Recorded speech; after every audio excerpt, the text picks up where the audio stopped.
Oh hey, I'm glad you're here. Let's talk reboots and remakes. Nasty little words I know that often receive the clapback, "Don't do it, make a fresh idea." But reimagining, retelling, and even some sequels can be exciting new ways to move through a familiar story. A couple examples. How about Eastwood and what he did with Pale Rider compared to the movie Shane? Or, of course, Cronenberg's The Fly. Obviously, another one would be Carpenter's The Thing, a masterpiece. Or another Carpenter film, Assault on Precinct 13, which is pretty much an update of Rio Bravo. There are many people who are naysayers, and I'll admit, when a studio says that they will remake The Thing and create a universe, my first thought is just give me one solid 88-minute good movie before we jump into universes. But honestly, either way, I'm gonna watch it. This episode is kind of in that world or spirit, or maybe even the Rashomon world, where characters are telling the same story but from different points of view. I had this idea during Season 1, which is why Season 1, Episode 7 features the awesome Lola from Umi Organic. She makes organic ramen noodles, and the subject was the film Tampopo. This is also Tampopo, but the guest specializes in broth, stock, or soup. This is the companion piece to the full dish of ramen. And I hope you enjoy both of them. So without further ado, the film is Tampopo, the guest is a chef and ramen shop owner, and this is VHUs.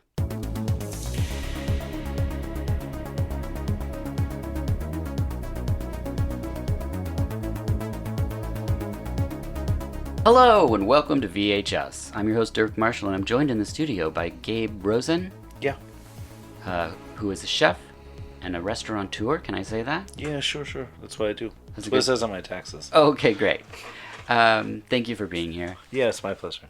Now, you started Biwa in 2007. That's right. And Biwa introduced me to the world of the izakaya. Growing up in 2 hours south of here, I didn't know what this word even was. You grew up in a video store and you didn't... Yes, I know. I guess I never paid attention to... What's the Netflix show? I'm assuming you know... Stranger Things? No. Midnight Diner. Midnight? No, I don't know this. Really? Yeah. Oh, we'll talk about this later. Okay, great. Oh, Midnight Diner's sick. Oh, I'll check it out for sure. Can you break down what an izakaya is exactly? Sure. Well, it's the Japanese version of what here we call brew pubs, although it's not like they brew beer or anything. It's they're casual neighborhood spots where you eat food and drink, and Japan's pretty high density. Yeah. And so people entertain outside of the home. Like the whole thing of having friends over at the house, I don't know. It's not so much a thing. Got it. It's pretty high density, and also there's a pretty significant expectation in Japan that you're going to do some entertaining with your coworkers or business associates, this kind of thing. Izakaya are good for this. Izakaya? Am I saying it wrong? Izakaya. I think izakaya. Someone might call me out. No, I said izakaya, but if it's izakaya... I at least technically have a degree in Japanese. Yeah. But I spent all my time living in the United States and stuff, and my Japanese is like so at best. Okay. Well, I'm gonna go with what you're saying. But in any case, one of the things about izakaya that are cool, is Japan is. There's a huge accessibility of high quality, totally everyday food in Japan. Yeah. Most of it's pretty. I don't know, rote or pro forma, or like at a ramen shop you get ramen, at a udon shop you get ramen, curry shop you get curry. Izakaya are one of the few places where there is a little bit of room for creativity. Okay. So you can have some noodles, some grilled things, some... Yeah, it depends on the shop. Sure. Maybe you have an izakaya that's heavily specializes in grilled things, or izakaya that heavily specializes in shellfish, or whatever. But, I don't know. They're the most magical part of kind of culinary Japan, in my opinion. Oh.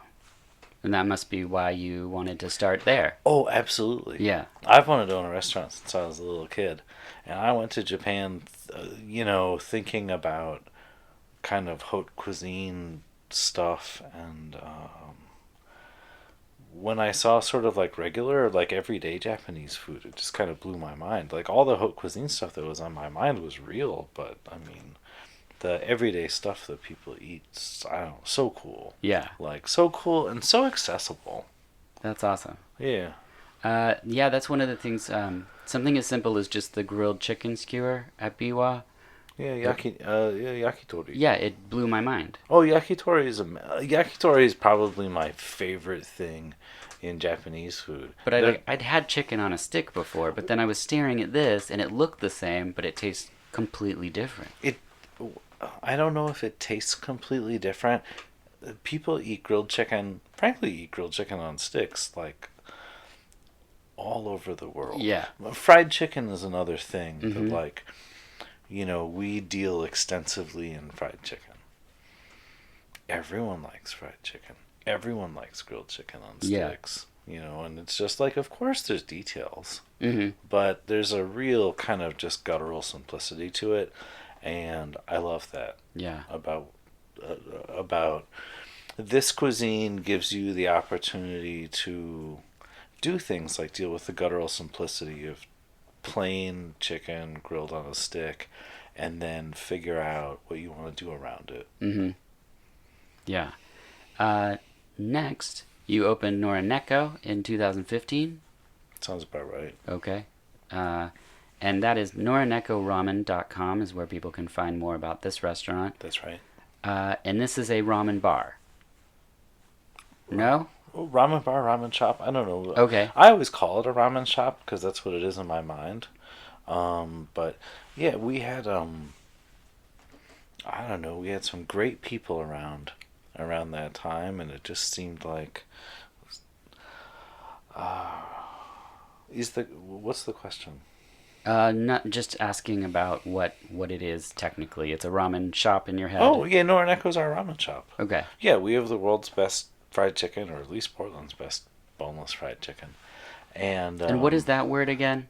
karaage. Karaage. Yeah, Japanese style boneless fried chicken. Yeah. We traveled all over Japan eating karaage is delicious. Yeah.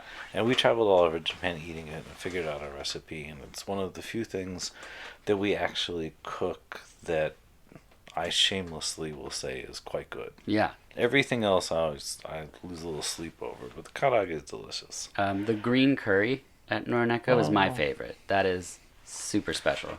So in Norineko, it's a ramen shop, and we do some traditional ramens, and it's quality, scratch focused. I mean, to me the important parts of ramen are probably in order of operation. The soup, the noodles, the seasoning, the temperature, and the toppings. Mm-hmm. And we try and hit on all levels, but I mean, for me, what's the most interesting aspect of it is the soups, and we make high quality from scratch stocks every day and stuff, and so I don't have a problem with, and I'm totally interested in doing fusion ramen. We do a decent amount of kind of Mexican American crossover stuff, partially because of staff, partially because just the affinity seems smart, and I'm not really interested in operating a Japanese food museum. Mm-hmm. Well, you do have on the menu it broken into traditional ramen, modern ramen, and something I've never heard of, summer ramen. Oh, that's just cold noodles. Okay. Yeah. No, I mean, being a ramen shop owner in the summer fucking sucks. Yeah. It sucks. Because, we, for example, have an outstanding hamburger at the ramen shop. Yeah. We really do have probably the best fried chicken in the city. But at the end of the day, people go to, if you. I'm more than aware of this. I run the equation with myself all the time. What do I want to have for lunch? Yeah. What should we have for dinner? And when people think of Norineko, they think of a ramen shop. And so we actually have pretty good summer offerings. But, people come in the winter. It's just how it goes. Right. Winter here is 9 months long. I think it was a smart move on our part, but it Yeah. just sucks owning a ramen shop in the summer. Yeah. And We have matcha soft serve ice cream. yeah. We've done everything we possibly could to try and be attractive in the summer, but at the end of the day, like when the nice weather hits, people work in their yard, they Sure. go to Porcino. Yeah. It's Yeah. different. Yep. And you also recently opened Giraffe Goods. Yeah, yeah, yeah. So that's giraffegoods.com where people can find out more about that. And how do you describe Giraffe Goods? Oh, it's many things. So my partner Kana and I worked together in the earliest days of BY, and Kana ran BY for I don't know, probably at least the first 5 years. And as much as I am or anyone else was instrumental to its success and stuff. And one of the things that we talked a lot about and are kind of obsessed with and fascinated by is Japan's a little higher density than the United States. There is very high quality everyday food that's available to everyone Mm-hmm. inexpensively practically everywhere. The best example of this is convenience stores. There's better food, there's better Japanese food in convenience stores than at practically any Japanese restaurant in town. What? No, there just is sashimi, Oh, yeah. sandwiches, zarusoba, like everything, bento, like the Wait, what was before bento? Oh, zarusoba, cold soba. I Oh, mean, like okay. the quality of food that you can get practically anywhere in Japan in a very accessible way is it's outrageous. This for Kana and I is just I don't know. It's irresistible. It's totally attractive, and why shouldn't we have this here? Yeah. You know, obviously we don't have the population density, so there isn't this thing where every other block there's places where you can get this food, but I don't know. That's our goal. That's our starting Yeah. point. It's like, how can we. And also, you know, Kana and I came up in restaurants and increasingly are more interested in trying to think about how can we take the stuff that we know about food and apply it to outside of the restaurant context, Mm-hmm. both for totally selfish reasons, not wanting to work at night in a loud place with a bunch of crazy people, and also just thinking about the future of how people are going to eat. You know, because if you look at like every time they open a New Seasons or something like Yeah. this, the deli section, the grab and go section, Right. they get bigger and bigger. Mm-hmm. Like this is how we want to eat, and I don't think it's unsmart. You know, it's not fair to expect everyone to cook a scratch dinner every night, but neither is it smart for everyone to eat in a restaurant every night. Sure. So, what are the interstitiary points? And that's where we're trying to be. Other things, so I think I probably digressed a little too much without actually Oh, no, talking it's about good. what giraffe is. So, we have a physical space, brick Mm-hmm. and mortar shop inside the outstanding store Cargo. Yeah. That's our version of, I don't know, it's a cross between a Japanese convenience store and, you know, Anzen or any other sort of Japanese American provisions Mm-hmm. store. We have high quality Japanese grocery products, carefully curated, but with a high to low range in terms of quality and stuff. And you can, you know, get the iconic egg salad sandwich and bento and stuff like this. Yep. We make everything fresh daily, this kind of thing. And then we do workplace catering. We do a tremendous amount of bento style box lunches, bento buffets, this kind of thing. Bar Norman, you supply food for? We do food for Bar Norman, Sterling Coffee, Okay. and I mean, and that's I don't know. So it's which is to say it's multifaceted. Yeah. But I mean, what we're really interested in is basically the everyday aspect of high quality Japanese food in an accessible way. That's awesome. Yeah, you've introduced me to a myriad of delicious things, and I've also known people who have worked for you at Biwa. Like who? Jamie was one of the people. I'm just Do kidding. you remember her? Yeah, of course, Okay. of course. Well, everyone that I've met that has worked with you or been around you has always had good things to say, Ugh, which I think is impressive for anyone that's worked in food for as long as you have. I try my best. Yeah, so that's always nice. Um, but the reason that you're here is because we're going to talk about the film Oh, Tampopo. Tampopo. And this was not a first time view for you, but do you remember when you first came aware of Tampopo? Not literally and specifically, Yeah. but you know, it would be. I would have been a teenager or in my early 20s. It's always been so kind of getting back to you growing up in the video store. Hmm. I don't know. I can't remember in Iowa City what the Iowa City had its version of Movie Madness. Oh, okay. And I can't for the life of me remember what it's called.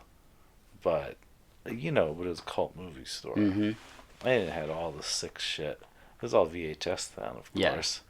Um, so, no, but I mean, I've inevitably, I know I saw Tampopo 30 years ago. Yeah, yeah. Stuff. I saw it way later.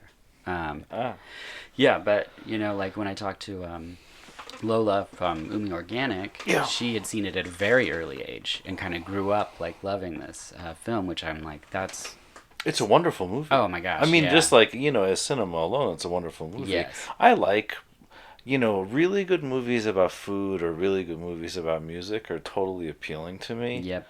And this is one of them. It's in the canon. It's an outrageously good movie, and as an overlay, there's the whole ramen shop thing, Yes. which is my business. So Yeah. it's pretty cool. Yeah. At the time of this recording, you can find it on the Criterion Collection DVDs and Blu-rays. You can rent it at Movie Madness, and you can stream it on iTunes, Vudu, Google Play, and I believe YouTube. The synopsis is two Japanese milk truck drivers help a restaurant owner learn how to cook great noodles, which is a pretty simple way of summing it all up. Yeah, totally. But there's a lot that sort of comes with that. Uh, I went over the actors previously, so we can move past that part. Okay. I did want to mention that there is a food stylist involved in Tampopo. Really? Her name was Seiko Ogawa, and there's a great interview on the Criterion Collection where she talks about making 600 bowls of ramen for the film. That's the total. And just how some shots she wanted to highlight the broth, other shots she wanted to highlight the noodle. And I just love the level of care she was talking about for this thing that becomes a character in the film in a way. It's just the Of subject. course. And yeah. Oh, it's such a well-made movie. Yes, yeah. I mean, I think you had. It sounds like you kind of already talked about them, but I mean, I know Watanabe Ken, and I forget the name Oh, of the yeah, main, no. the female lead, It is Nabuko Nabucco. Miyamoto. Yeah, Yep. Miyamoto Nabucco. Mhm. Sounds right. And I don't know. It's just such a fun time for Yeah. Japanese popular cinema. Also, where, and it's one of the things I think that's so interesting about like international cinemas. My wife Kina went to school in Germany, and we watch a lot of German cinema and Mhm. stuff. And they're like small movie industries, so there's less actors. Yeah. And so, especially in key periods of time, you're seeing the same actors working, or French cinema, the same thing, working over and over again. And in a lot of respects, I think that makes it, I don't know, it's just really rewarding. Mhm. It adds a richness to, like, okay, now you're making this ridiculous movie about ramen, now you're making this ridiculous movie about ballroom dancing. Yeah, yeah. Yeah, that's So- true. I mean, a lot of the same actors end up in the same movies, and some of that's the directors. It's just like I worked well with this person, so I'm going to keep bringing this person back for every story. Same thing with editors, cinematographers. It's like once people find their people, it's like Yeah, you wanna have your keep it. team. Yeah, Of course.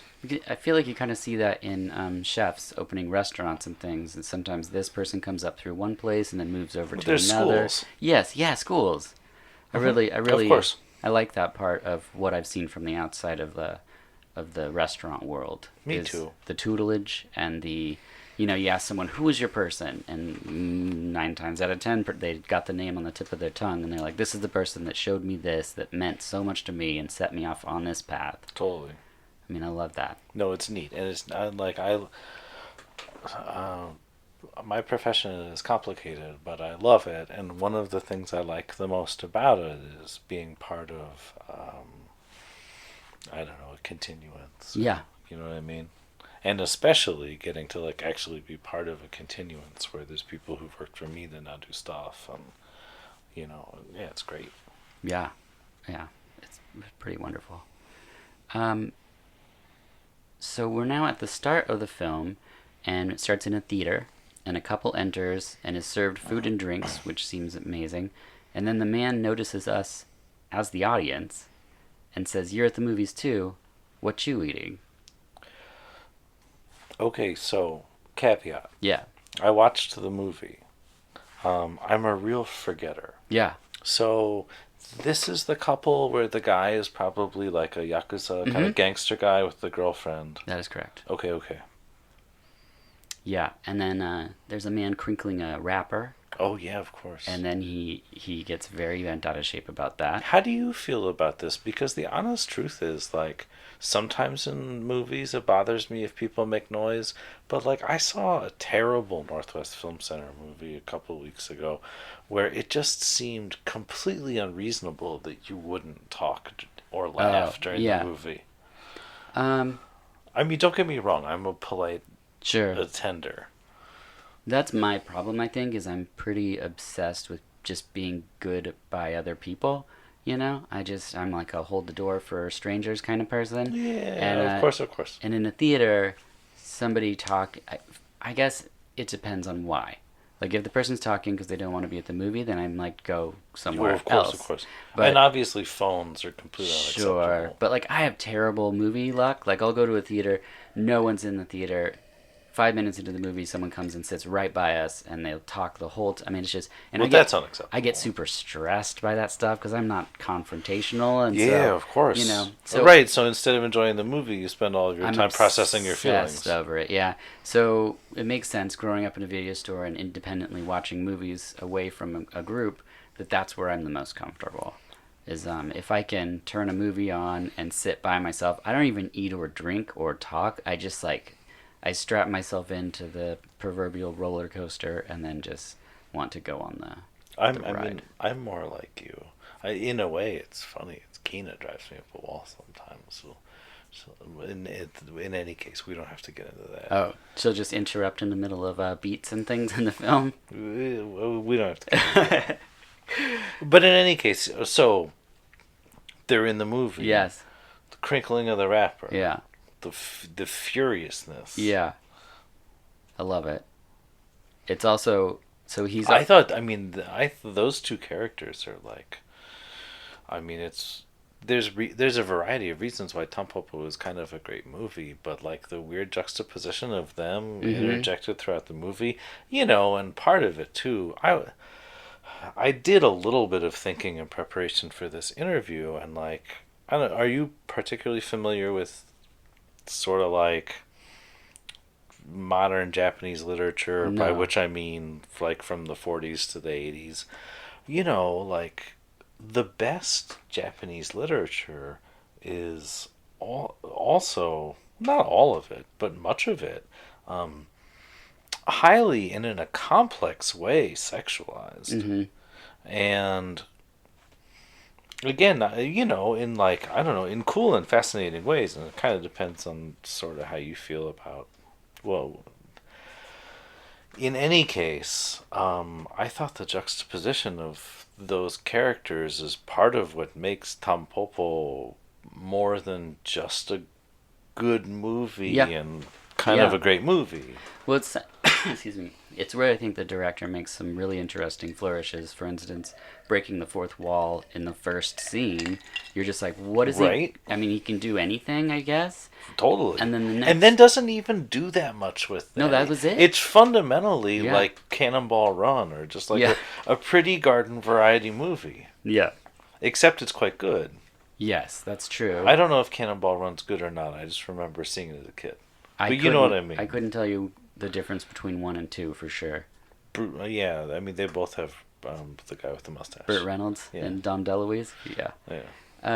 Then we have the brief, stark black and white credits, and we see the man who studied ramen for 40 years eating at a restaurant with his protege, and his protege says, "Master, broth or noodles first?" Now, what is your opinion? Oh. Well, we already kind of talked about my sort of. First of all, I'm not like a. No, I'm just talking personal opinions. Oh, I'm yeah, not- yeah, no. I'm not like a food purist. Uh, you mean like when I eat ramen? Oh, I take a sip of the broth and then I eat noodles and I kind of intersperse. What I am not particularly interested in is the toppings. Okay, I'm with you. As a matter of general course. Yeah. I'm in it for the soup and the noodles. Mm-hmm. And I also, I'm not a huge eater. Places that have a small ramen, I eat a small ramen, etc. Yeah, I intersperse soup and noodles. Yeah. I mean, it's interesting though. Like I watch people eat ramen at our shop all the time, and I see epic fails. Just stuff where it's just like you ate all the soup and now you have a bowl full of noodles. Like how stupid is that? I can understand. So I've been to ramen shops that are well known and popular in Japan, where the soup is garbage. Whoa. And the ramen is very cheap. And the point is, the noodles are basically just in flavored bath water, and you go and you get cheap ramen and you just house the noodles. If that's the idea, that makes sense to me, especially if the noodles are good. Yeah. I don't. People are dogmatic about food, and I'm really. When we first started selling ramen,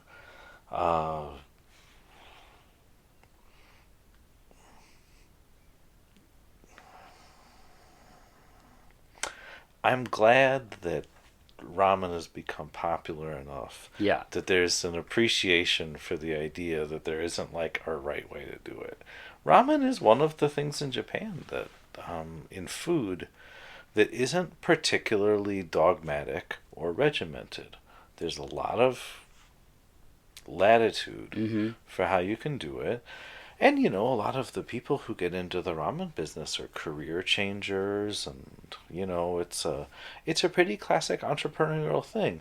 I mean, fundamentally, it's, ramen started out as,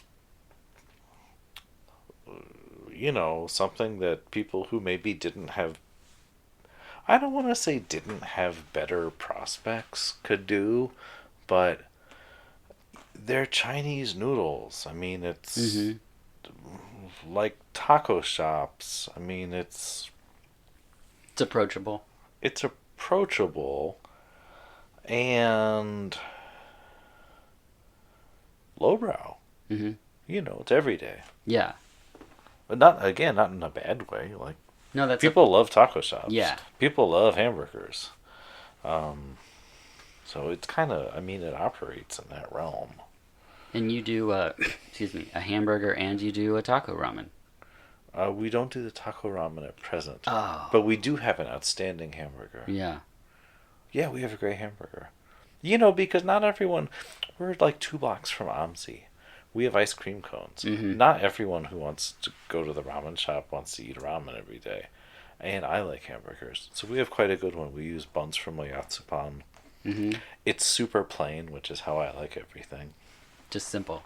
Yeah. Yeah. So the old man gives an in-depth explanation of how to eat ramen. Right. Right. You just covered how you eat ramen. And then we realize that the black and white shots of the people that we've been seeing are the story that's being read in the truck. So actually we're seeing like 2 layers of a story, and then the guys in the truck reading the story say they have to stop reading it because they're getting hungry. Which is funny because as an audience now we're going to watch a movie that's going to continually show us food.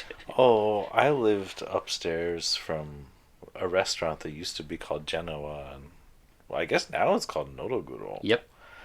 But I mean, like, I literally lived in the apartment upstairs from Genoa, and it was terrible. In the morning, it smelled like chicken stock. In the afternoon, it smelled like cake.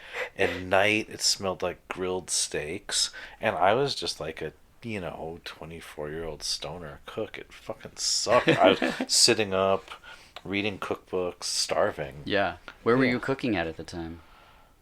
Oh, I mean, I've cooked in different places. When I lived there, there's a restaurant that's not around anymore called Fratelli that I worked Oh, at. yeah. Um,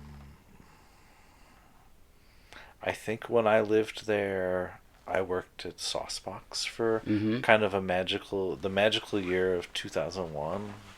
That was really cool. Um, and I also, at that time, I went back to college when I was 25, and Me too. yeah, Yeah. PSU. Yep. Me too. I got a Japanese degree. I didn't. No. But I mean, I did school during the time that I was living in that house, and Yeah. then I worked for a caterer and Mm-hmm. kind of pieced together work. Yeah. Was it on a trip to Japan where you decided that that's what sort of what you wanted Biwa to be like when you got to that point, or was it a different sort of coming together for that story? Because you said you went there with sort of modern or Yeah, no, I went to Japan I went back to college with the idea that it wasn't like a vocational change. It yeah, was just I kind of saw the writing on the wall. I was 25. I could afford to go back to college and finish up a BA and kind of have that experience, and that was something that I wanted to do. And Kina, my wife, went to college in Germany for a couple of years. It was a really positive experience for her. One of the, things that I wanted to get out of going back to school were learning a foreign language and getting to study abroad. I also wanted to have a radio show. That didn't pan out. sure, not yet. But, and so, yeah, I mean, I had definitely intended to continue my sort of at that point, conceptualized career path as a chef. And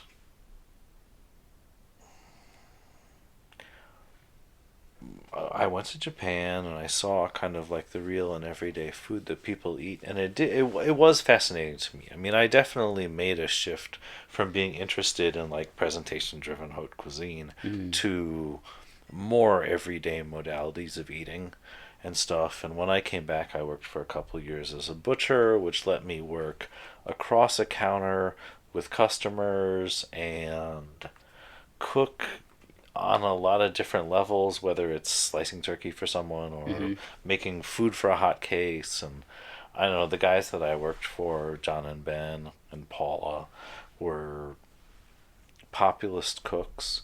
And I don't know, I just quickly realized that like the populist cuisine that I was exposed to in Japan, like ramen and tampopo, super appealing, Mm-hmm. and like a space that I was more than interested in occupying, and a space that with Biwa the izakaya offered me plenty of creative flexibility. Yeah. I wasn't Biwa was frankly a very creative endeavor, even though it was a totally populous restaurant. The ramen shop a little less so. We Yeah. approach Norineko as more of a fast food restaurant effectively. Like, it has a pretty fixed menu. We could get into the variety of reasons why it has to behave that way, but I mean, Biwa also had was the first place I ever had kimchi. oh, There was a kimchi ramen that was on the menu at some point. I'll take your word for it. Yeah. I just know because I was like, what am I tasting here? I'd never had a fermented cabbage situation like that. Yeah, totally. No, there was many things that were exciting times, Mm-hmm. and uh, watching the process of sort of simple fermentation go from being like, huh, to totally commonplace in small restaurants Yeah. is cool and part of it. Yeah, I yeah. mean, this is certainly part of your world, Yes. you know. Well, I mean, we don't ferment anything, but yeah, definitely. We're like acidified. Got it. foods. Yeah, yeah. So then the hero gives pointers on how to make ramen. how to think about ramen, and how to read customers. Yeah. Do you, I mean, I'm guessing reading customers falls into any of your businesses because you have to see like a need or, Like, do I interface with guests? I guess. We call them guests. Yeah. Um, I will be honest. I'm a terrible waiter, and I don't interface with guests that much. Yeah. If I have to, it's usually problem solving or people who are particularly interesting. And it just doesn't come up that much. I've always had a really good team, Yeah. and so I really like I interface with our team very rarely with guests. I Mm. interface with the outside world, Right. but I don't do much with But guests. you also, I mean, you see the needs and things is the part that I mean. Like, if you sell a ton of the egg salad sandwich, then you know, like, okay, we gotta up production on making Oh, those, I or mean, I firmly believe that the whole point of what I do is to have good ideas about food and then try and execute them well with the idea that the guests will appreciate that. yeah. You know what I mean? Like, um, that's what I want when I'm in other situations in life. You know, Mm-hmm. like, you don't go to the club saying, like, hey, could you play a song that's kind of like this and sort of like that? You go because you like, with the musician and Right. sort of their ideas about music. And so I kind of try hard to have good ideas about food and then promote a team that can Mm-hmm. execute it and hopefully the guests like it. Yeah. And of course, if guests want things, we do them. I mean, we're totally customer service oriented. Yeah. Yeah. That's true. And Giraffe is, I think, a really good example of that, where we were responding to this idea of, like, okay, like, how can we make high quality food that we think is really interesting, and the delivery system is different. It's not a restaurant experience. It's Mm-hmm. totally different. You can take this back to your desk. Um, Again, we do a lot of workplace catering. We can lay this out for your team, and it's not like something else that's out there. Right. So, Yeah. But someone can pop in and get a plate of the curry and rice. oh, by all means. Yeah. Yeah, yeah. Yeah. Or pastries from Oyatsupan, or candies and cookies and stuff from Japan, and Mm-hmm. it's craveable. Yeah. Next in the film, Ken Watanabe is gonna train her in the ramen world. He's gonna be her mentor, um, and then we follow some executives to an ornate dinner, and we see one little kid. All the adults are just ordering sort of the same thing, and then it gets to this little Oh my the god, young I guy. had this experience recently. Oh, really? Yeah, it's really good actually. I know.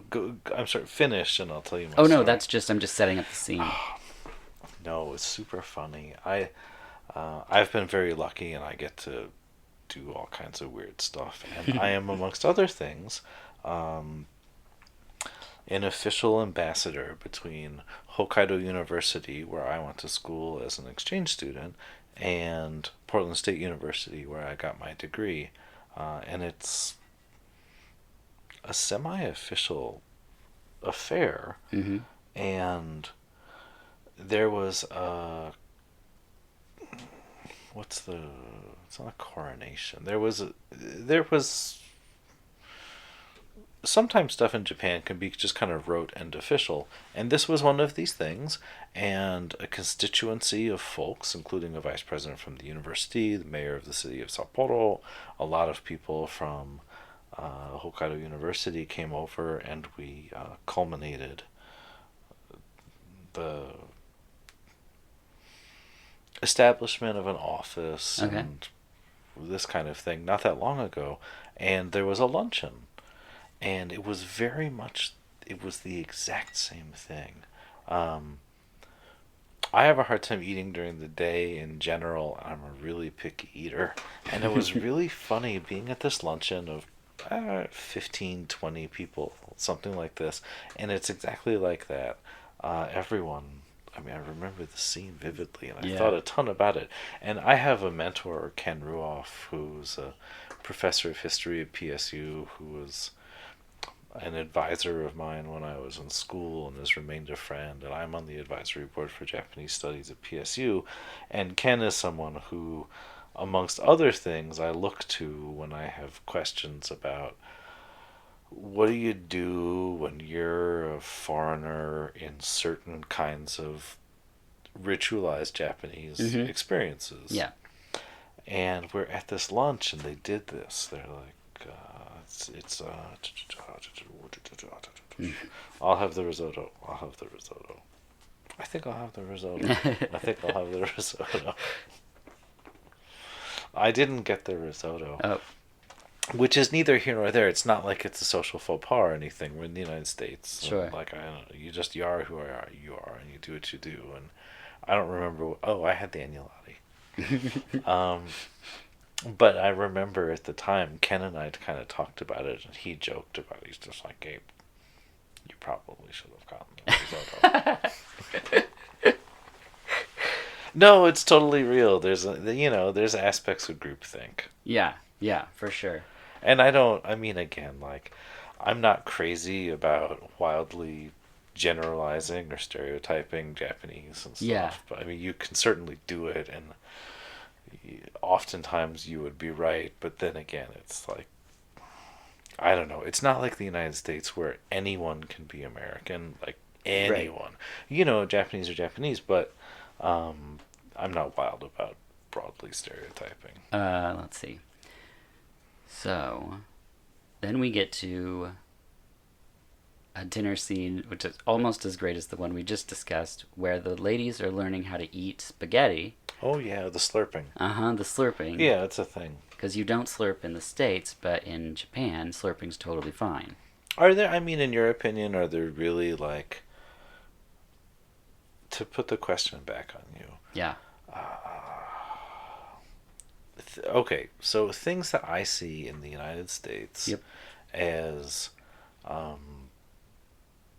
irreconcilable table manners issues. You chew with your mouth closed.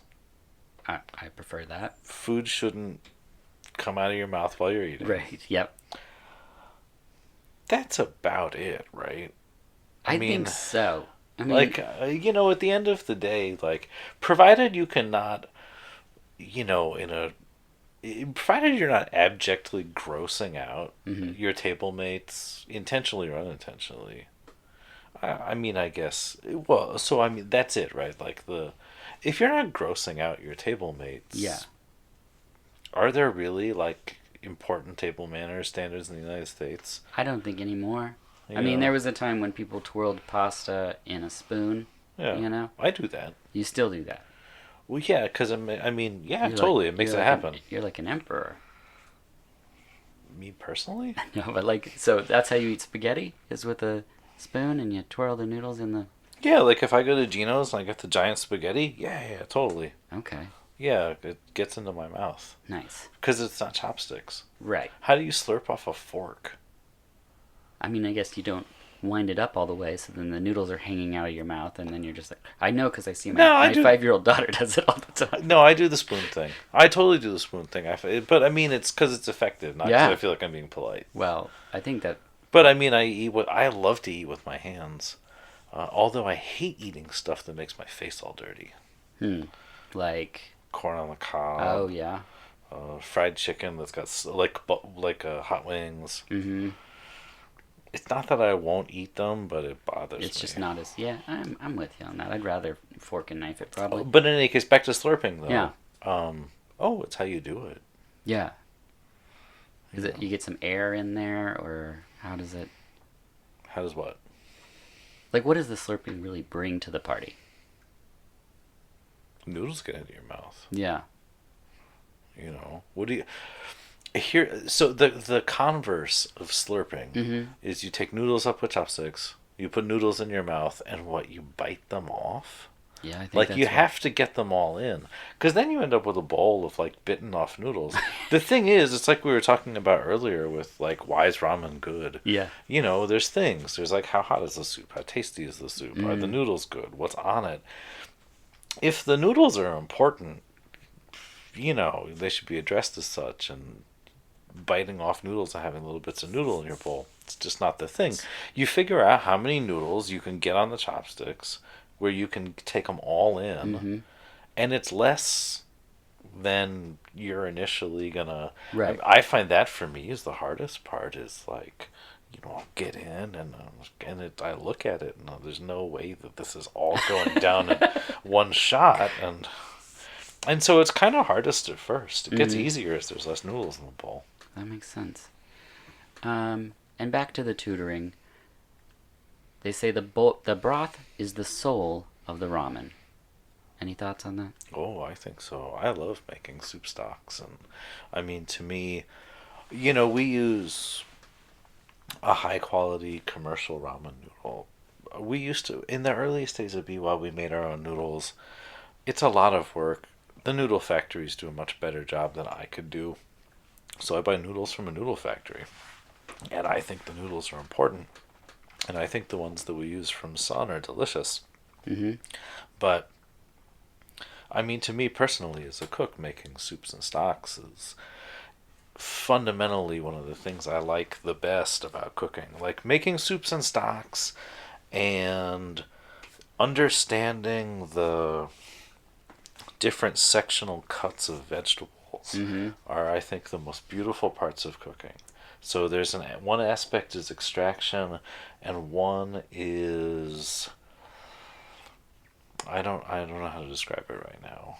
Is a visualization of food in a way that maybe operates outside of the norm.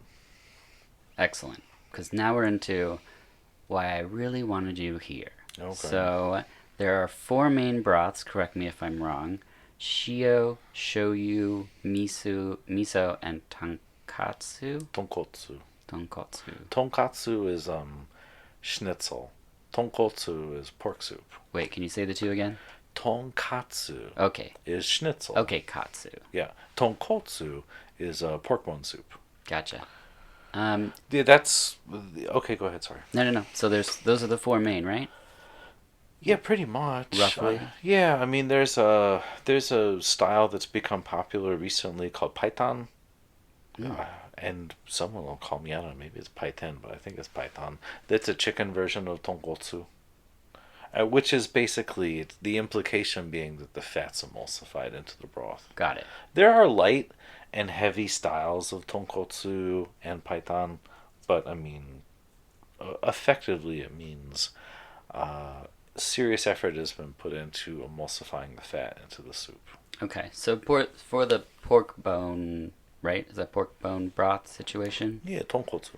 Um, how would you make a light and how would you make a dark or It- heavy? Um, you know, most of the soups that we make at the restaurant, for example, Mhm. combine different stocks. Oh, okay. So we'll make a heavy emulsified pork stock, but we'll combine it with dashi Mm-hmm. to get an effect that we want. And will you say what dashi is for people that don't know? Of course, dashi is. I mean, in general,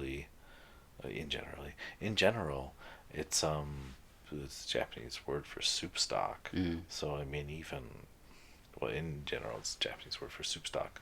But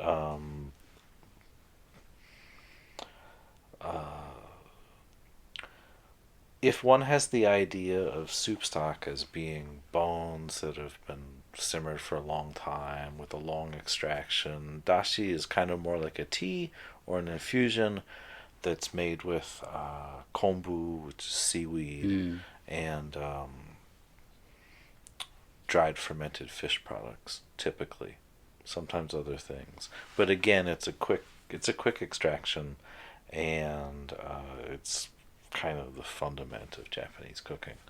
And there's more than, I mean, dashi also has a broad expression and stuff, and so like the dashi that we use at the ramen shop uses different ingredients Mhm. or in different concentrations than maybe the dashi that Ryan's going to use at Nodoguro Oh, to yeah. make a pretty clear soup. Yeah. Have you know. been to Nodoguro? No. Oh my gosh. There's a million different things that he's done there that I've loved, but he did something with just a tomato, like a cherry tomato that he had like steamed the skin off of Mhm. maybe, and served it in a dish of, I think it was even a chilled dashi. Yeah. We used to do this at we would do this every summer at Biwa. Cherry tomatoes, peel the skin off, and so it's a typology called ohitashi, where you basically typically ohitashi you take green vegetables and blanch them and soak them in seasoned dashi, Oh my gosh. but sick with cherry tomatoes. Really cool with artichokes, and we would also do it with asparagus. It's a neat preparation, Yeah. super accessible, and from a restaurant standpoint is great because it's a little prep heavy, but the pickup is really easy. Mm-hmm. But getting to use once you figure out making great dashi, getting to use that to make other, garden variety garden stuff taste Mm-hmm. delicious. It's Well, a and dream. it's one of those things that, coming from a small town Oregon Westerner palate, when someone says what dashi is and mentions like the fermented fish, like I was like, oh, I'm gonna hate this, but then it's such a beautiful, like light. You could, I wouldn't pick up any of the things maybe that you listed. I would just be, it's almost got a brightness to it. I don't know. I was Well, it's just, easy and delicious. yeah, And for it's sure. really, I mean, I've learned a tremendous amount of what I know about cooking, especially in the early years, Hmm. by reading books and stuff. And like when you're reading books and stuff, like you're not tasting the things. Right. It's like reading a book about a movie. Hmm. Not reading the book of the movie, Yeah, but like yeah. reading a About, book about the movie. yeah. And so there is an element of, and like one of the things I've gotten to do that I've really enjoyed over the years with cooking is show people how to make dashi. Because it's easy. And, like, yes, everything that's easy can be made more complicated by virtue of adding layers of detail. Hmm. But fundamentally, it's easy. Like, I use the fundamental concept of dashi in my very everyday home cooking all the time. Yeah. And it becomes again like an integrated fusion thing. Hmm. And it's just thinking about like, okay, I have access to these flavors and I kind of know how these ingredients behave. So if I'm going to throw a piece of fish in the oven, I'll splash water in and put a piece of kombu in and wrap it in plastic. And I didn't make dashi, but I used the same ideas. Right. Oh, that's great. And I love the miso base that you guys have at Norineko. Mm. But what's shio? Oh, shio salt. Just salt. Just a salty broth? Yeah, the shio ramen is I don't want to say it's my favorite, but it's kind of my favorite. But I also like kind of light styled, light flavored things, and that's pretty much just like it's fundamental. Well, what is it? It's chicken broth and dashi, and the ramens we combine soup Mm-hmm. and tare, which is seasoning Okay. base. So we make different tares for the shio, shoyu, miso. We have a Mexican fusion ramen, the escabeche, etc. And you're saying tare? Yeah. So that's spelled just Tare, right? Oh, Okay, yeah. yep. I was saying it wrong. And so to build a bowl of ramen, we take the hot bowl, we put very specific. So the tare are highly seasoned. Mm-hmm. The soups aren't seasoned at all. So we can keep the soups hot on the stove without having to worry a ton about Oh, that's fascinating. concentration of seasoning, Right. etc. Right. So like we have a few different soups, Mm-hmm. and so you order whatever ramen that you order. Well, in Tampopo, there's a guy, you see people being like, extra tare. Yeah. So you can order it that way. Yeah, not at my shop. Okay. Because it won't, because at the end of the day, like, a ramen shop in Japan has whatever, 12 seats. You can't run a 12-seat restaurant in the United States and have anyone be able to pay their rent. Sure. So it's a little, there's things about restauranting in the United States and restauranting in Japan that are different. Mm-hmm. So there's stuff that you could do in a ramen shop in Japan that you just can't do here. I just don't think they have to pay any rent. Right. It's kind of what it comes down to. And the economics of life in Japan are something that I would like to in the future learn more about. Because frankly, I'd like to go just live and be a restaurateur in Japan. It seems very appealing. Yeah. I have a picture in my head of what it's going to look like. So there's stuff you can do in Japan that doesn't work as well at Norineko. Mm-hmm. It's a little more, and also there's just an aspect of education, cultural awareness. Sure. Our customer base are exactly not Japanese. It's you and me, and some people know about food and ramen and stuff, and other people, it's just another restaurant experience. But fundamentally, like, this just isn't Japan. Our customers are Americans, they're Portlanders. And so we could put a ton of energy. And I've been to ramen shops in the United States. There's great Japanese chains like Ippudo and stuff that have great outposts in the United States. And they'll put a decent amount of energy into training you. It also costs twice as much as eating a Norineko. And, we've kind of figured out our place where we want to Yeah. where at the table we want to come to with our guests, where they have a good time, have a great meal, and it doesn't have to be super pedantic, Mm-hmm. this kind of thing. Yeah. My confession to you is that for the longest time, I thought I didn't like ramen because I went to a place and had ramen, and the broth was all fatty, and the meat was all fatty, and my lips were all sticky, and I was Yeah, like, yeah, yeah. this is not fun for me. Totally. And then I had the ramen at Norineko, and it was the um, green curry, Yeah, yeah. green curry one, and then I had the miso one, which I really like that one. Mhm. Do you do is there a vegetarian one or is that the miso one? No, no, we have vegetarian ramen. It's mushroom based. Yeah, I And really like that too. yeah, many people, even that are vegetarians, Yeah, it's I'm not delicious. vegetarian, but I thought it was so I good. think it's also like it's like the most expensive one to make, Probably. but it is. Yeah, no, it's cool. That one relies heavily on half dehydrated button mushrooms, Yeah, which we have it's to make. a really good depth of flavor from that. I think so too. Yeah. Um, so thanks for that. I appreciate it. Yeah, no problem. No, it's been a nice thing seeing the concept of ramen expand out enough that like it isn't this sort of like boys club thing where it's got to be just fatty and gross. Right. Um, Next in the film, there's an espionage of watching a man make stock. Yeah. They start. This is the part where they start really sort of breaking that down and talking about. Mhm.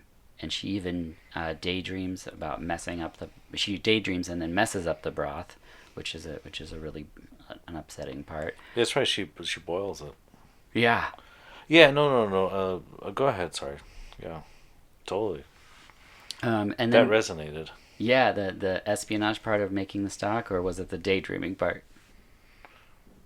Well, no, just thinking about like how you make really good soup Yeah. because it's true. The soup's like unless you're obsessed with making noodles, which I'm not. And the reason that I'm not that interested in making noodles is because it's a mechanized process. Sure. I am There's many things about food and cooking as a profession that I'm good at. And I like about it that the basic technology is knives, fire, salt. Mm-hmm. Um, I'm just, I learned to drive in my late 30s. Like, I'm just not mechanically inclined. And I really have, like, no interest in owning an expensive piece of machinery that if it doesn't work, I can't fix it and our operation goes down. Right. So I love the low tech aspect of most of the way the cooking has behaved for me in my professional life. Mm-hmm. So, and if you're obsessed with making noodles, that could be a really interesting part of ramen. And, like the folks at Afuri, like, I think their noodles are really quite good. That's a big deal for them. Ippudo is a better example, probably, because they make the Kyushu style of noodles that no one really makes here and stuff. But yeah, that said, for me, making soup is the exciting part. Yeah. And it's not that It's not that it's difficult, but it's a deliberate process. Mm-hmm. Is I guess what it comes down to, and I think that those scenes like explain that so well. And I mean, there's definitely stuff watching them where it's just like I would never make soup like that. We have a very deliberate process for temperatures, combinations of things. Mm-hmm. You know, like we make multiple soups and combine them together to get to the flavors that we're looking for. Yeah, yeah. You know. Then at this point in the film, we see the couple. They're back, and they trade an egg yolk back and forth between their mouths. Yeah, that was hot. Yep, very very sexualized part. Then there's the oyster harvest, where the young lady's presenting the man with the oyster and cuts his lip on the shell. That's right. There's these highly sexualized things Yeah, intermittent yeah. with food throughout Tampopo. And then we get to the tips on building broth. And he says, parboil the meats and put the vegetables in whole. Are these techniques that you've ever employed or you agree with? Or Oh, I mean, I have thoughts about this. yes. Of course. I mean, okay, so here's what I'll say. I'll approach this in two ways. Okay. Parboiling the meats. There's a concept in cooking in Japan that isn't exclusive to Japan, but it's omnipresent in Japanese cooking, and it's the idea of aku, which is impurity. Okay. And fundamentally, and you know, if we want to break it down in soup stock, this is just referring to skimming off proteins and shit that, Sure. and you know, actually being diligent about skimming and being thoughtful about temperature and extraction. And so, yeah, I mean, like boiling all of your stuff, skimming it off, discarding the first boil of water. You know, because I think most people don't know a goddamn thing about cooking. Yeah. And have this idea that, like, why would you boil all the stuff and then just throw all that shit away? And, you know, like, there's good flavor in there. And there isn't. It's just proteins and crap that you don't want. And you're going to get your good flavors later on in the process. Yeah. But, you know, like, we don't all have to know everything about everything, and like having some concept of how you extract flavor from animals to make soup is, it's not like everyone has to know how to do that. But the concept of aku in terms of, I think, everything in cooking, but Yeah. certainly in making soup stocks, can't be overemphasized enough. Honestly, vegetables and stock, I just don't really do it much. I mean, we have a couple trade secrets, and I put almost no vegetables into our stock. Nothing that contributes sweetness, like carrots or onions.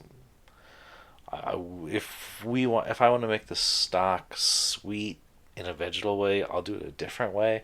Like I do everything pretty lean and independent. We use some stuff. We use a little bit of ginger.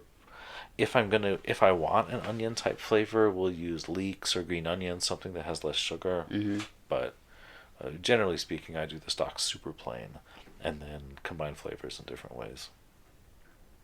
But do you parboil the meats? Oh, yeah, of course. Okay. Yeah, of course. And skim like crazy people. Yeah. Yeah, I have a giant. The soup kettle that we own is the most expensive thing that I've ever bought that wasn't a house. Just a soup kettle. How big is it? 100 gallons. Okay. It's pretty big. Yeah, it's huge. Oh, you and I could both fit in it comfortably. Okay. We wouldn't even touch. Oh yeah, and the vegetables could be whole. And the vegetables, whole daikons in there. So. So then unfortunately someone kills a turtle. We'll skip over that part. I kind of remember It's that very part. graphic. Would not fly these days. Then her restaurant shop, Tampopo Ramen, gets its name. Yeah. And this is a part where the movie just feels just like amazing 60s cinema. I just love the feel of this film. And then they say, these noodles are tops, smooth but chewy. Is that how you prefer to think about ramen noodles? Seems reasonable. Yeah. I mean, I think. Yeah, I mean, noodles for me are more interesting texturally than they are flavor-wise. Mm-hmm. If that's part of the question. I conceptualize the ideal ramen noodles as being, in my mind, and the word that I use with folks is bouncy. Yeah, yeah, bouncy. Um, so yeah, smooth but chewy. Seems right. Mm-hmm. And then she tricks a chef to tell his noodle secrets so that Yeah, the she. Chinese chef. Yep. Yeah. So, Yep. and then we have the reveal of her in her chef outfit, and she looks absolutely fantastic. Um, and then we have an interesting scene with an old woman who's obsessed with squeezing produce, and she's just running around in a grocery store, just like Yeah. squeezing peaches and prodding at pears, and I it's mean, don't you squeeze produce? no. I'm actually really ignorant when it comes to produce. I don't know when anything's ready. Oh. I mean, we spend so Well, much time no, at no, the it's farmers it's a market. skill. Yeah, Oh, so you just get recommendations. they just trade. At the end of the day, the farmers have stuff they haven't sold that's going to go bad, and so they trade it to me. It's I at see, its I see. peak for me, so I just go with that. But Yeah, I yeah. have no idea. And if you want to laugh, ask me to buy you an avocado. I will find the worst avocado. It's either too Oh. ripe or unripe. I mean, It's it's like the thing with skimming stuff and with how you make soup stocks and yeah, blah blah blah. Like not everyone's like cooking is for being something that if food is everyone's favorite thing to eat and cooking is something that people have done for goddamn ever, it's still actually not that easy. It's a real set of skills. yeah, And so I can totally go to the grocery store and pick out produce, mm-hmm, but I mean, it's not like, if I have to touch it all. yeah, Like, I have my own set of tools for assessing the products that I'm going to buy and then mm-hmm, figuring out, based on what they are, what you can and can't do with them. Like, cooking's not that easy. yeah, It's a real, or it's not even so much that it's not that easy because I find it incredibly pleasurable, so it's probably the easiest thing that I do. But uh, it's an iterative and intuitive process. It's not, which is why I don't bake particularly. yeah. Well, that's like a science then. Totally. Yeah. Then there comes the scene where the gangster gets shot, and he is shot from our point of view, like we shot him, and then he dies in the rain while telling the story about how he always wanted to eat the intestines of these boars who would gorge themselves on yams, Yeah. and then he wanted to like grill those up and share that meal with her before he died. To me, that's indicative of the dumbest parts of like pseudo gourmandism. Oh, And, yeah, like, yeah. and everything about why cooking and restauranting has been defiled by people and their stupid ideas about it's like it's I don't know. There's nothing about that's exciting to me. Yeah. I again like I've always worked in cooking and I love my profession and I think a lot of terrible things have been done to it Mm-hmm. by Instagram or guys like this with these ideas. It's like, this is food is everyone's favorite thing to eat. Like it could really be like a kind of beautiful thing that I think a lot of folks just really pervert. And I think that's a great example of it. Yeah. And then Tampopo's makeover is gorgeous. It opens. I guess it's kind of 80s. Well, which would have been ahead of its time then. Then she's totally killing it. Triumphant music, and just as they arrived, the two men returned to their milk truck to drive away. Of course. That milk's got to be bad by now. I mean, they've been in that town for quite some time. I mean, they at least are significantly off schedule, I would guess. Well, I mean, by Japanese standards, things like milk and eggs and stuff, there's a freshness standard that's definitely higher than here. Yeah, so that they probably lost some money on that milk.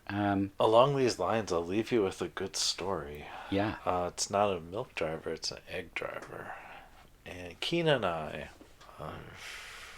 it hasn't been that long, maybe 5-ish years ago. I don't mark the passing of time that well. We're in Kyushu which is the southern island of Japan and is a magical place. It's real hot in the summer. It's definitely a place to go in the winter. I wouldn't go so far as to say that Kyushu is significantly culturally different from the rest of Japan, but it's pretty magic. And there's, I don't know, the big city is Fukuoka, which is a big commerce city and like crazy food scene. Nagasaki is in Kyushu and is fascinating. It has incredible people. Kyushu has crazy topography, mountains, rural stuff. In any case, it's the closest part of Japan to Korea. And so there's a huge tradition of pottery, ceramics. Mm-hmm. And we were in a ceramics town, Karatsu, which is like, because of the quality of the ceramics, it has a fairly decent tourist infrastructure, but it's still really small. And it's on the ocean, so it's got some. It's not a one trick pony. I mean, there's, fishing and shit like that. Kind of like Astoria, Mm-hmm. this kind of thing. And we were walking down one of the main drags kind of late one night, and a guy kind of drove up and got out of his little truck and seemed really concerned. He's just like, "Are you guys okay?" And we were fine. We were just out for a walk. We were just poking around. And in my so-so Japanese, I just kind of explained, it's just like, "Hey, we're visiting your town. We're just walking around. We're totally fine and stuff." He's just like, "Okay, hold on one second." And got on his phone. And he came back and kind of, I don't remember if we did this in English or Japanese, but in any case it was stilted. And he said, "Look, my friend's a taxi driver. He's going to be here in a minute. He's going to take you to the bowling alley. You guys are going to go bowling. It's fine. I've already called and it's paid for." And, I'm like, I don't fucking, like, I have no interest in bowling and stuff. And it's like, and Kina, who's vastly smarter than me, is just like, when the guy comes, we're getting in the taxi cab, and apparently we're going bowling.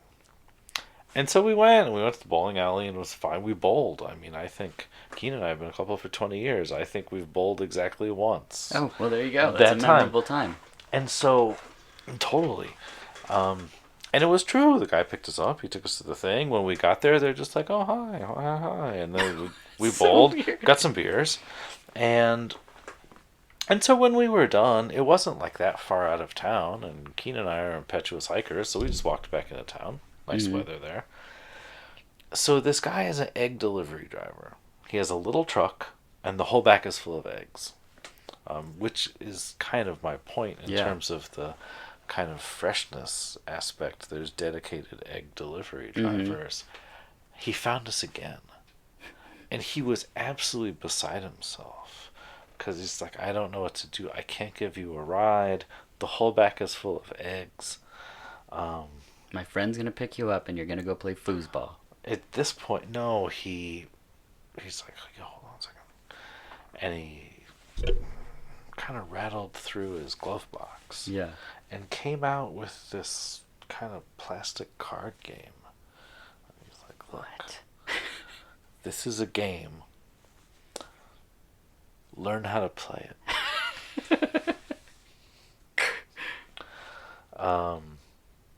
Did you learn? No. Oh.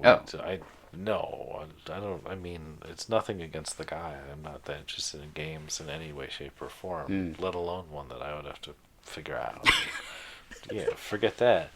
But also we had one of our guys, who was longtime Biwa and Norineko to a degree, grew up in Tokyo, an American guy, and he had his high school job was he was a delivery driver for an appliance company, and so he would get paired with a Japanese guy who would drive the truck, and they would drive the appliances to wherever in the whole greater Tokyo area. Wow. And they figured out early on that Dan loved food. And so the drivers made it a point to, in Japanese are great tourists. And so there's a million guidebooks about like where to get the best curry in the greater Tokyo metropolitan area and this kind of thing. And these guys would do heavy duty research Oh yeah. to, because maybe they would have to go out to Hillsborough or Tigard or McMinnville. Yeah. Except it's Tokyo metropolitan area, so it's 50 times larger. And they'd find all the best, like, kind of working class places to take Dan for lunch. And wherever they were doing deliveries that day, they'd go to the place that has the most famous, butadon or Wait, has, what is that? pork donburi. Oh. It's a specialty of the Hokkaido's town of Obihiro. It's good. It's Yeah. pork and peas and rice, but they definitely put crazy effort into showing Dan all of the best kind of like populous foods of Japan. He's my favorite person to talk to about this stuff because he just won the lottery. Yeah. He got the truck drivers Yeah. to schlep him around Tokyo. Right. And all he had to do in exchange was carry, it was like the Dire Straits song. Money for nothing? Yeah, all he had to do was like install the microwave ovens, Yeah. do the custom kitchen deliveries. Mm-hmm. So That's so cool. yeah, And that's the end of the film. Those credits roll over, a woman breastfeeding as the camera zooms closer and closer in, and sort of the film kind of ends where we all sort of begin, which is interesting. And that brings us into the final segment. Are there any common misconceptions about the style of restaurants that you have? oh, I don't know. I mean, things have changed over the years. Mm-hmm. In the early years of Biwa, people come in and they'd be just like really seriously going to sushi, and that never happens anymore. We had talked about some stuff with ramen where, again, like, not everyone expects ramen to be like a big grease bomb. That's kind of nice. It's been really cool with Giraffe, just thinking about, Kana and I, 10 years ago, talked about how much we liked the food in Japanese convenience stores and, like, how cool would it be if we just had a Japanese convenience store here. And it didn't really seem plausible back then, but it seems pretty plausible now. Yeah. A lot of us, I think, were really excited the second we heard of what you were doing with Giraffe, because one, we knew and loved your food, but then the idea, the concept that you're doing, it's like, oh, this is going to be so fun. And it's in Cargo, which is already a cool environment to pop into. Totally. Yeah. I know if we were in Fred Meyer, it's not that it would be that bad. They have toilet paper, but Sure. yeah, totally. Thanks. Yeah. Thank you. Yeah. I really like it. Oh. And it's a fun mix, too, because like you said, you have a small selection of curated items, and there's something for, like, my 5.5-year-old daughter, and there's something for, like, Sarah and I, because you have these, like, pepper powders and things, and, it's fun for, like, a variety of people, and approachable, which is a big thing in Tampopo. They talk about the ramen being for, working class people on up. It's, like, food for everybody. And that's kind of how this stuff behaves in Japan, too. Like, it's not... I don't know. It's just a mass populace of folks that are, by virtue of the fact that partially it's just not a car culture. Mm-hmm. It's super pedestrian level and there's a lot of public transportation. So people are just way more intermingled. Yeah. And it's high density living and stuff. And, I think more and more about kind of the implications of car culture. And especially as I spend more time in the suburbs. I mean, don't get me wrong. I like having space to myself. Yeah. But, it's different. No. There's a disconnect. Yeah, for sure. Definitely. For the sake of this conversation, I was really considering you as kind of a broth specialist. I know that you do a lot of things as a chef, but... making soups is my favorite thing in cooking. Yeah, so what is a good day like for you in that capacity? Oh, cooking at home. I'm obsessed with the Instant Pot. I mean, I have a Fagor brand, but cooking at home. Okay, and what is... excuse me. No problem. What is a bad day like? Oh,